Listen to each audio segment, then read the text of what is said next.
És sorprenent la quantitat ingent de contingut que diàriament es crea al voltant del Barça. Jo, que no tinc un programa o professional preferit, em vaig movent entre youtubers, Twitter i la premsa tradicional catalana. Com a aficionat, està molt bé saber de primera mà els plans del club, però crec que no és saludable que qualsevol decisió que es prengui es conegui minuts després a les xarxes socials. Si afegim els interessos que puguin haver al darrere d'aquestes filtracions, fa mala olor, és poc ètic i no contribueix a una estabilitat moderada del club. Ei, i a mi m'encanten els gossips. Avui reflexionarem sobre això. Benvingudes i benvinguts al Corner, un dels pocs podcasts sobre el Barça en català, si no l'únic. Comencem.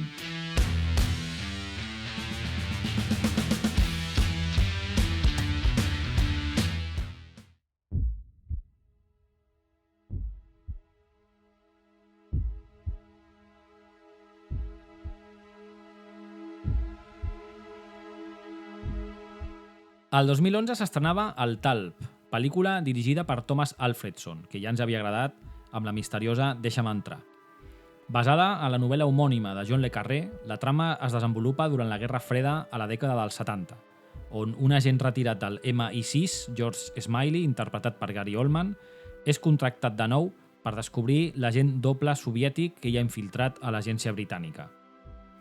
Com si d'una pel·lícula d'espionatge es tractés, cada cop que apareixen les alineacions 2 dies abans del partit a Twitter o, quan ens assabentem on i quan es celebren reunions entre directius i representants de jugadors, em fa pensar si és beneficiós, més enllà de la morbositat o l'interès del seguidor de saber si fitxem un jugador o si fem fora un altre. Que diàriament es conegui el minut a minut del club no crec que ens beneficiï com a entitat. Us imagineu que diàriament tothom conegués els vostres moviments, decisions i les comentés públicament? Seria fotut, Imagineu que les tertúlies parlessin d'una cosa semblant a això?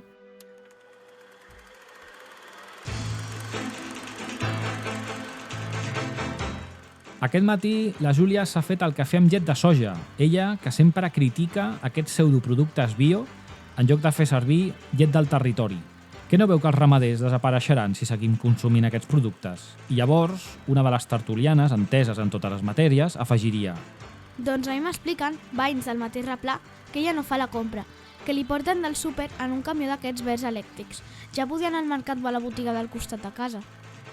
I al Telenotícies Nit, el Toni Cruanyes explicaria el rebombori al barri.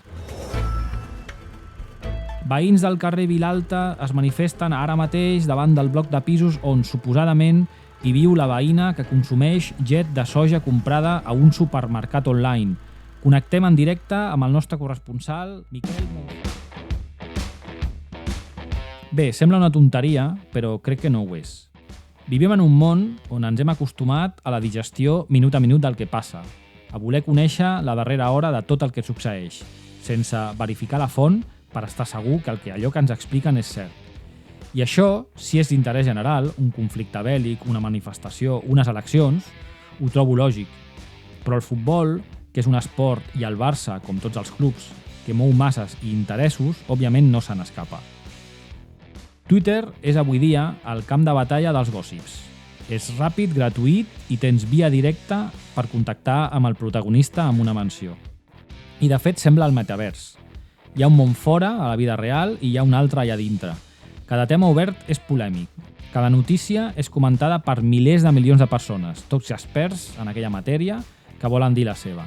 I llavors, aquí entren els que en saben, els que tenen algú dintre del club, a un restaurant o a l'aeroport, els talps, perquè no només estan dintre del club, estan per tot arreu. Recordo, en l'època de Joan Gaspar, llegir en un diari una notícia que havien fet servir o havien contractat una empresa de seguretat per tal de descobrir, o d'esbrinar, vaja, si a les oficines del club hi havia micròfons amagats. I sabeu què? Hi havia micròfons, i molts. I hi ha gent que viu d'això, dels contactes.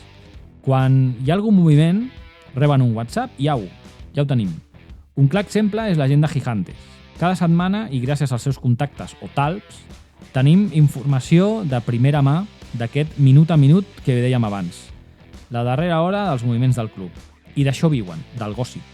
de la nostra curiositat per saber si vindrà aquell jugador, si vindran aquell altre o si serem una societat anònima. No malinterpreteu, segueixo Gigantes, el Gerard Romero em cau molt bé, però torno a la reflexió inicial.